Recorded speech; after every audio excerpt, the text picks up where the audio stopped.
So what we're going to do is we're going to talk about it in detail now. 12:10 p.m. Eastern Standard Time, January the 10th, 2015. MT Street Controversy. This was about 12 hours or so ago. Please subscribe. And that is Andre Ward. He is one of the best pound-for-pound fighters on the planet. Maybe 1, 2, 3, somewhere in there. And I'd like to ask you, what brings you to New York City in this inaugural Rock Nation Sports Show? Well, we got some big news today. We announced, my union with Rock Nation and the signing with Rock Nation Sports, and I'm excited about it. It's the next chapter of my life, next chapter of my career, and being on a hiatus the way that I was, this is the kind of announcement and the kind of splash that you want to make. Right. The celebrity star power over here is crazy. Rihanna, Jay-Z, Jake Gyllenhaal, etc. I've not seen anything like this in the boxing world. Tell me what the entrance of Rock Nation coming into boxing does to the sport. Well, I think it's something new, something fresh, and a lot of times, those of us that have been in the boxing game for a long time, sometimes we want to keep things the same, and I think it's room for the old, but it's also room for the new. And I think Rock Nation brings something new, something fresh, and I think that's what boxing needs. It benefits the sport as a whole. Okay, so you had promotional entanglements for a while. You're extricated from that. The fight fans, the hardcore, want to know, who are you going to fight next? When? Well, I would personally like to get in the ring in late March or sometime in April. We don't know who yet. I got to sit down and talk to my team. But just like I've always done in my 10-year pro career, I'm going to be ready, and I'm going to give the fans a great show, and they won't be disappointed. A lot of guys want to see you fight Gennady Golovkin. What about that one? It's no problem. I think if you look at my track record, I think if you look at the fighters that I fought the best for the last 4 years. It's not about Golovkin tonight. It's about Rock Nation and Andre Ward. But if you look at my track record, you'll see that I have no problem fighting the best. That's what champions and contenders are supposed to do. Last question, putting you on the spot. Are you the top pound-for-pound fighter on the planet, or is that Floyd Mayweather? That's Floyd Mayweather.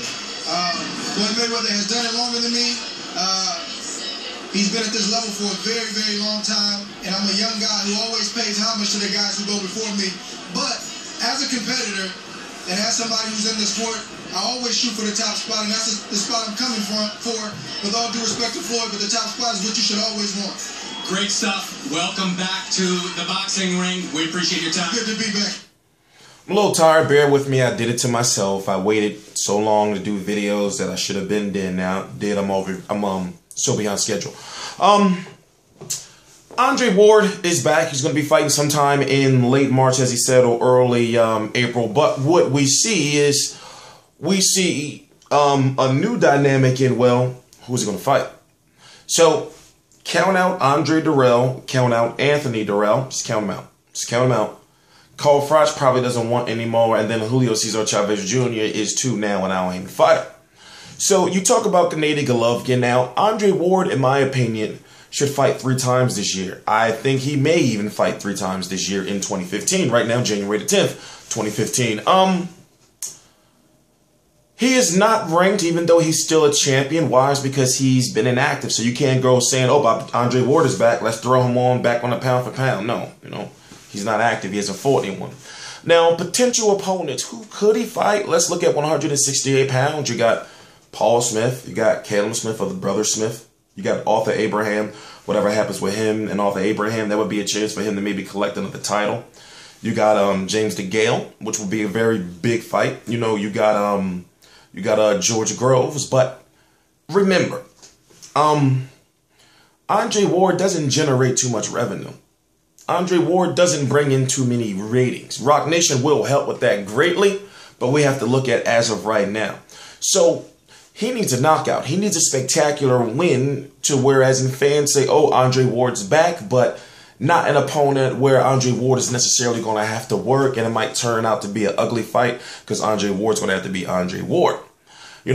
Maybe you want to put him in there against a guy like Brian Vera, even though he may not get stomped or whatever. I just don't know because, see, I'm in a situation where, okay, he's back. I'm not going to go match him up against 160-pound fighters and Gennady Golovkin, his first fight back. And then you got to think, well, I'm not going to match him against any 175-pound fighters, his first fight back. He's a 168-pound champion. He owes the WBA a 168-pound title defense. So let's leave it there. Now, For some reason, normally I would look at the WBA rankings, but since my computer is right here, let's look at the WBA rankings, why don't we? By the way, I'm T Street Controversy with T Street Controversy Live, www.realcombatmedia.com, covering every single major fight live, the most complete boxing reporter on YouTube. Yes, that's me. I know I speak very highly of myself, but yes, that is me. Why? Because I work hard, damn it. Okay, so at 168 pounds, you have Fedor Chulinov, Gilberto Ramirez. He's a top ranked fighter. Dude is the truth. Ben McCulloch, Felix Sturm, George Groves rounds out number 6. So if you go further down the trough, you got Derek Edwards, Thomas Enthusian, Julius Jackson, Rogelio Medina. That's the dude that beat down Jillian Love, Bad Medina.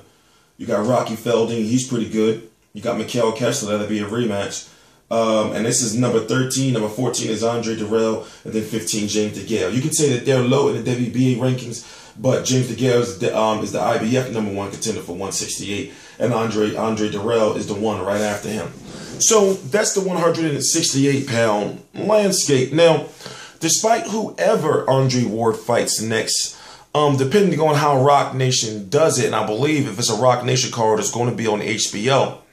And they're going to want to put on somewhat of a good undercard with it. So just don't expect Andre Ward just to be fighting. Like it's going to be someone we know of, and maybe somebody he should be fighting, but it's not going to be like a A-level fight if that makes any sense. Think about somebody at the level of Edwin Rodriguez when he fought him. You know, that makes perfect sense to me. But as it stands right now, if you don't know, he is completely 100% purchased out of Goossen-Tutor Promotions.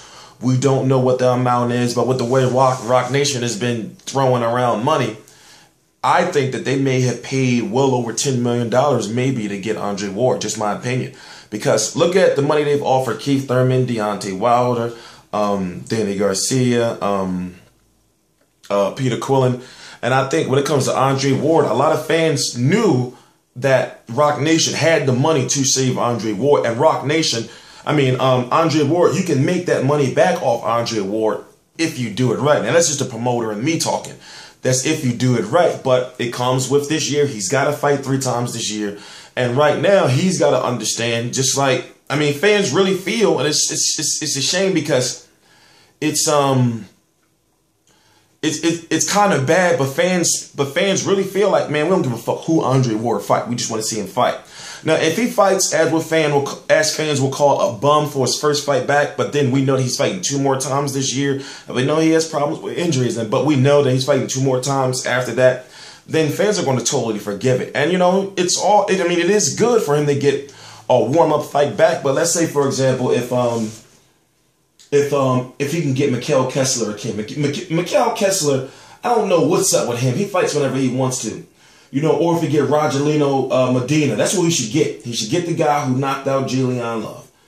That's what we should get. Enthusian, Derek Edwards. You know, George Groves don't want that work. Felix Sturm was fighting, but Felix Sturm wouldn't come over to the United States. And for it to be a big money fight, basically, Andre Ward would have to go over there. So, you know, I don't know how that would work.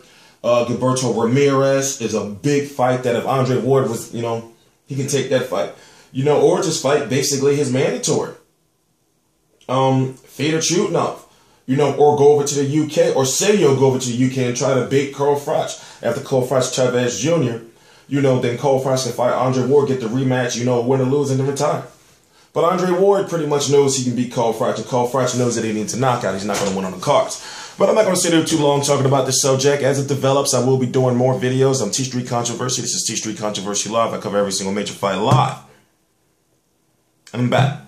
So, Deontay Wilder versus Bermane Stiverne, Leo Santa Cruz versus Jesus Ruiz, and a whole bunch of other fights and a whole bunch of other videos. Yep, every single day now I'm back. T Street Controversy Live.